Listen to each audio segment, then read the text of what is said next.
திண்டுக்கல் என்று சொன்னால் என்னுடைய உள்ளத்திற்கு பட்டென்று நினைவிற்கு வருவது வேறு ஒன்றுமல்ல, இரட்டை இலை இரட்டை இலை இரட்டை இலை என்பது மட்டும்தான் என்னுடைய உள்ளத்திற்கு பட்டென்று நினைவுக்கு வருகிறது.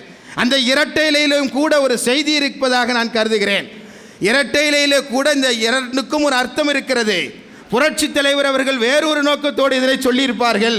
நான் ஒரு எளிய என்னுடைய அறிவுக்கு தகுந்தவாறு நான் சொல்லுகிறேன். எனக்கு இருபுறமும் இரட்டை இலையினுடைய இருபுறமும் இருக்கிற தளபதிகள் தான் இரட்டை இலையினுடைய அடையாளங்கள் என்பதாக நான் கருதுகிறேன். இரண்டு அப்பாக்கள் எனக்கு இருக்கிறார்கள். என்னுடைய அப்பா தவறி போய்விட்டார், 2015 இல்லை. என்னுடைய தாயார் 2022 இறந்து போய்விட்டார். தாயும் தந்தையும் இல்லாத எனக்கு தந்தையாக தாயாக இரண்டு அப்பாக்கள் எனக்கு இருக்கிறார்கள் என்கிற சந்தோஷத்தோடு இன்றைக்கு நான் முன்னின்று கொண்டிருக்கிறேன். எத்தகைய உறவு வெற்றியோ தோல்வியோ எது வந்தாலும் எதிர்கொள்வதற்கு நான் தயாராக இருக்கிறேன். இந்த உறவுகளை மட்டும் நான் ஒருபொழுதும் இழப்பதற்கு நான் தயாராக இல்லை என்பதை இந்த தருணத்தில் நான் சொல்லிக் கொள்வதற்கு கடமைப்பட்டிருக்கிறேன். புரட்சி தலைவர் எப்பொழுது இந்த கட்சியை துவங்கினாரோ அப்பொழுதே திண்டுக்கல்லிலே மாயத்தேவரை இரட்டை இலையிலே ஐயா அவர்களை வெற்றி பெற வைத்த சின்னம் இங்கே இருக்கிறது. அதற்கு மேலாக இரண்டு சிங்கங்கள் இருக்கிறார்கள். ஒரு அப்பா என்னுடைய திண்டுக்கல்லார் இருக்கிறார், இன்னொரு அப்பா நத்தமையா இருக்கிறார். இதுக்கு மேல் என்ன வேண்டும் என்பதாக நான் கேட்டேன்.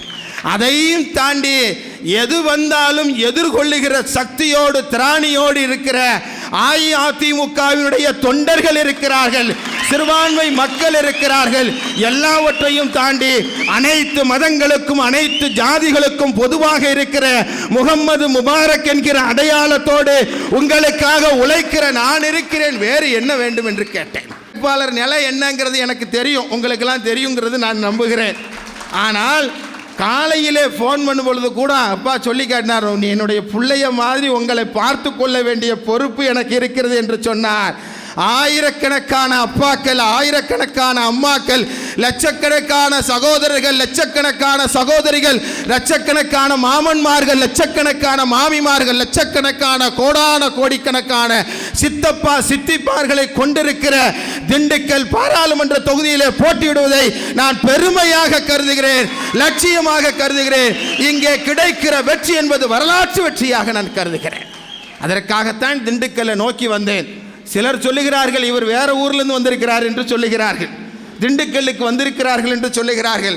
நான் வந்த உடனே சொல்லி காட்டினேன், நேற்றைய கூட்டத்திலும் சொல்லி காட்டினேன், இன்றும் சொல்லுவேன், நாளைய கொடைக்கானல் கூட்டத்திலும் சொல்லுவேன். ஏப்ரல் 19 வரை அல்ல, என்னுடைய உடலிலே உயிர் இருக்கிற வரை சொல்லுவேன். 16 வயதில் பொது வாழ்க்கைக்கு நான் வந்தவன். இப்பொழுது எனக்கு 44 வயதாகிறது. 16 வயதில் பொது வாழ்க்கைக்கு வந்தவன். ஏறத்தாழ இதைவிட வேறு என்ன பெருமை வேண்டும் என்று சொல்லி உங்களோடு இரண்டரை கலந்து விடுவதற்கு நான் தயாராக இருக்கிறேன். ஒரு பொழுதும் திண்டுக்கல்லையும் என்னையும் பிரிக்க முடியாது என்று சொல்லுகிற ஒரு புனிதமான உறவு நம் இருவருக்கும் இடையில் இருப்பதாக அன்பு சகோதரர்களே நான் கருதுகிறேன். எனவே திண்டுக்கல்லை விட்டு என்ன பிரிக்க முடியாது.